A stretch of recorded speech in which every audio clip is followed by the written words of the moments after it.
Stem cells and their use in regenerative medicine have been in the media a lot lately. But what exactly does it mean? Physicians and researchers in the Center for Regenerative Medicine at the Mayo Clinic say it has to do with developing completely new ways to treat and manage chronic diseases such as diabetes, heart failure, or even degenerative nerve, bone, and joint conditions. You're looking at a few hundred cells here that are working together. The heart muscle cells that Dr. Tim Nelson views highlight recent advances into regenerative medicine. The simplest way to explain that is it's the opposite of degeneration. Tissues in your heart, joints, and other areas can degenerate or break down with time or disease. Regeneration is the renewal of those tissues, which is something the body does naturally. So one strategy is to try to find ways to improve the healing of your body, and another strategy is to actually supplement or augment the stem cells in your body so that we can improve the healing by transplanting stem cells into it. Dr. Nelson and his colleague Dr. Andre Terzik use stem cells in their research because stem cells are responsible for growing new tissue. So stem cells just means that they're seeds that can grow into many, many tissues. Stem cells can come from a variety of places: embryos, which are not generally used anymore, umbilical cord blood, or adult bone marrow. So the type of stem cell will dictate how many different types of tissues can emerge out of it. Scientists can engineer stem cells into the type of cells they want. Here's how it works.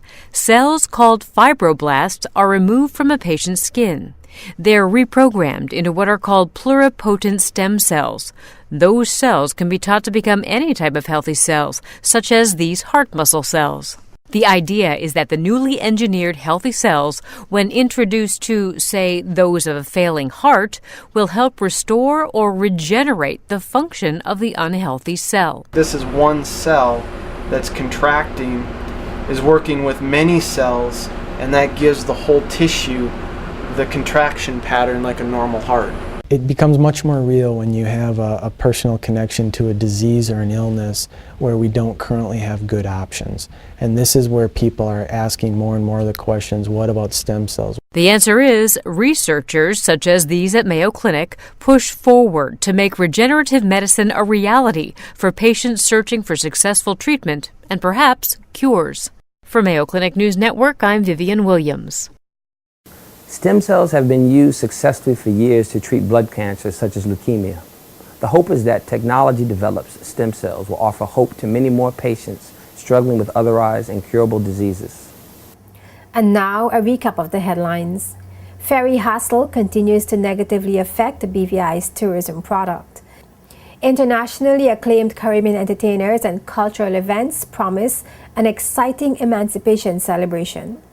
The leaders of the overseas territories and crown dependencies have not signed up to the multilateral convention put forward by the UK. 11 members of the Autism Program Intervention Team are now certified. Words of advice resonate at graduation ceremonies for Elmore Stout High School, the Technical and Vocational Education Training Program, and St. George's Secondary. And officials explain Territory Day and the first official observance in the Virgin Islands. In news from the Caribbean, Barbados to boost community tourism, highlighting heritage and culture. And Haiti seeks to revive agriculture with food for fuel agreement with Venezuela. Remember to visit jtvlive.net for more news, JTV's television programs and events now playing on JTV. You can also watch this entire newscast on jtvlive.net. We welcome your questions and comments. Please email us at jtvnews@hotmail.com. I'm Ino Suman. Thank you for watching. Wardrobe provided by Umi Fashions.